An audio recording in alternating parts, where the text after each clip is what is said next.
G'day guys, and welcome to another super exciting episode of Wild World Adventure.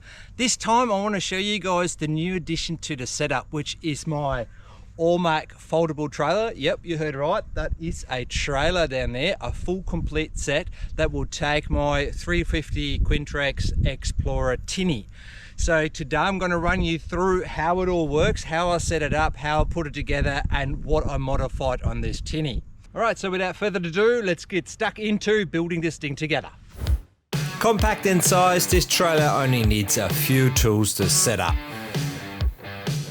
With almost all parts made from aluminium, it weighs under 40 kilos and can take boats up to 3.8 meters. This is the main drawbar with the winch still attached.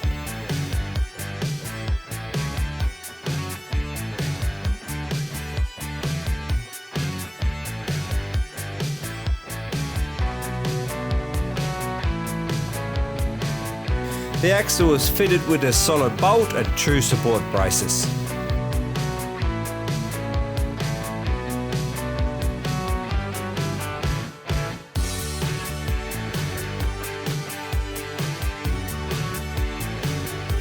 ALMAC ships these trailers all over the country and even have a mount for your caravan. I decided to attach it to the camper roof rack, and with its lightweight it can stay on there until I really need it. The trailer comes with a removable LED rear light bar, which I don't use unless towing on a public road.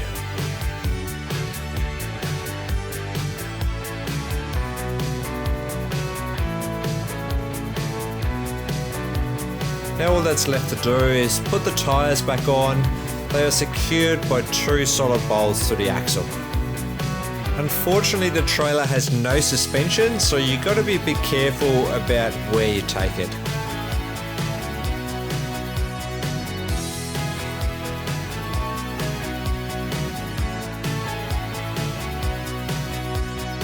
A tip here, I labelled the location of the boat rollers so I don't need to adjust them every time I set it up.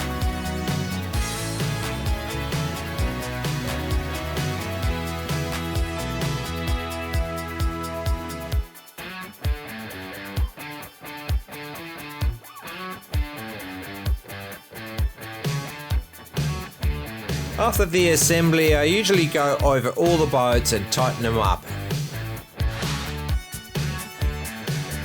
Ta-da! Only takes a few minutes to set up.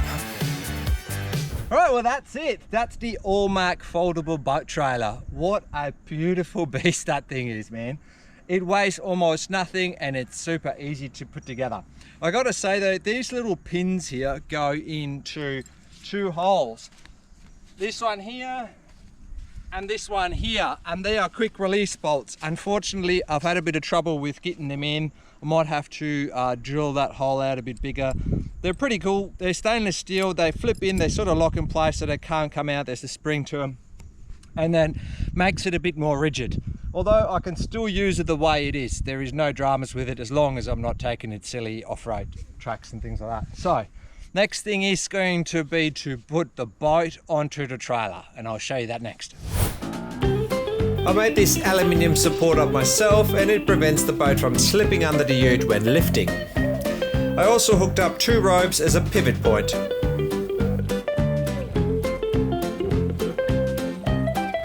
The boat gets lowered by a small winch that I installed at the rear end of the canopy and then runs through a block at the front.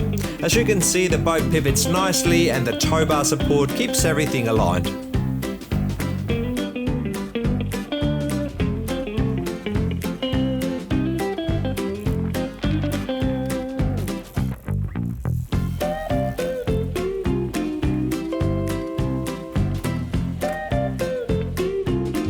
Now I can fit the turbo again and hook the trailer up. Easy.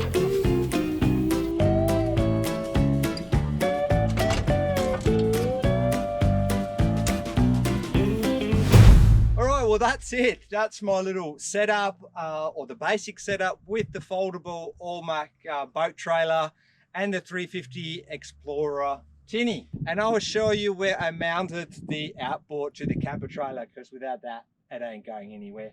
So that's the next step.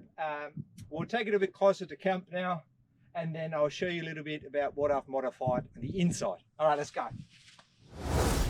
All right, and this is my solution of mounting or carrying around my outboard. I have decided to mount it to the back of the camper trailer. There's a few reasons I've done that. There's a few ups and a few downs. The good thing about it is it counterbalances the weight of the camper trailer a bit more. So I needed a bit more weight in the back to get a bit less weight on the tow ball. So I decided to put the most heaviest items in the back, and that includes the outboard. If I would have the outboard in my ute, it would have been a bit more convenient because I can just drive down to the beach, set it all up there and then go out. In this scenario, I have to actually, unmount it from here, carry it down to the boat or wherever I am, or put it in the car first and so forth. There's a few trade-offs with this, but anyway, this is how I'm doing it for now till I find a better solution. So all I've done basically is I've taken one spare wheel off and welded together a bit of aluminium to build up a bracket. I still have to modify this a little bit, put some more timber in here because the new outboard is bigger than the old one, but it serves its purpose. Then on the bottom here, I've got mounted a little V-shaped bracket. It just holds the whole thing sturdy together, which is bolted onto an extension of the aluminium rack. Now what I have to do every time I take this off though is I have to undo these bolts, which is a bit of a pain, but that's just the trade-off again of what you have to do. It's not a big problem usually, you just have to take it out, and every once in a while you have to replace the bolt obviously because it's a nylon lock nut, and they wear out after a while, and last thing you want to do is get that tail to come off. Alright, so let's open this up. That's how it works. Got a little strap down here.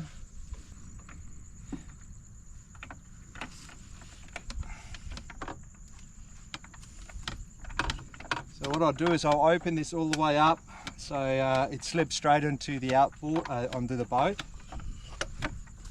That's just a bit of timber I got in there as a buffer. Now comes the hard part. Now I've got to carry this thing, and this is really the pain.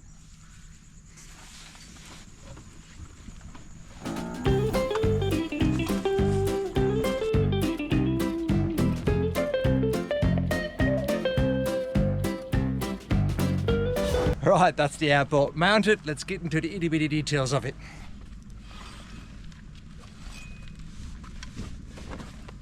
Ta-da! There she is. 15 horsepower, 4-stroke Mercury EFI.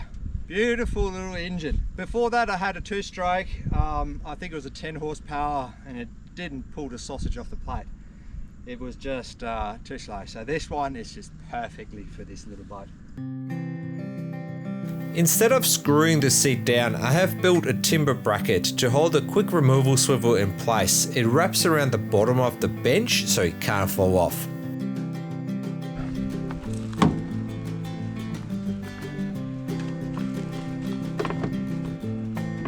The seat can easily be clipped in, and the bracket allows me to move the seat sideways for better weight distribution.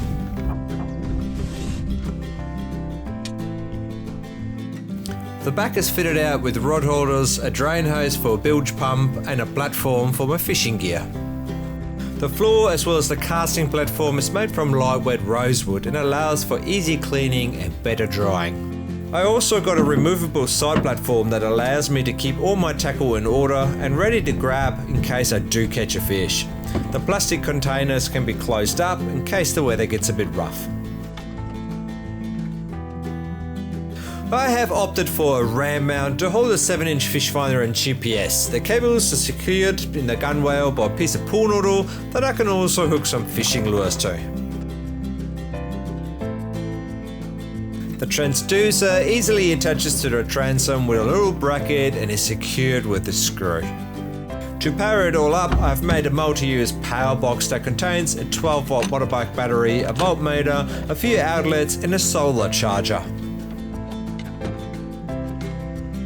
The box is somewhat waterproof and mounts to the floor with a tie-down strap or a bungee. I used XLR connectors to connect to the fish finder as well as to charge up the batteries via a small 10-watt solar panel.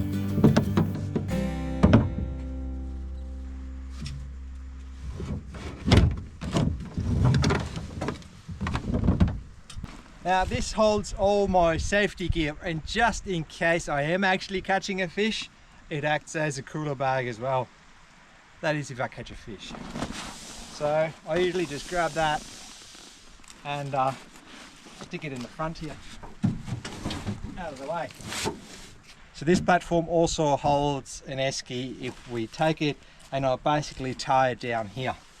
Now this little cleat here is to tie off the anchor line. That makes it a lot easier tying off rather than, you know, tying something onto the handles in the front. So that's a good addition. And this is my little extension here, so that acts as the attachment to the hook for the winch to put it up on the car, and also I attach my anchor rope to that one. Well, that's it. I hope the video gave you some inspiration and ideas for your next rooftop tinny fit out. I'll put a link to all the gear I used in the description below. Feel free to drop a comment if you have any questions, or maybe even a link of your own rooftopper video. Don't forget to like and subscribe. If this video has helped you out, it would certainly help us out. Until next time, all the best guys, Wild World Adventures.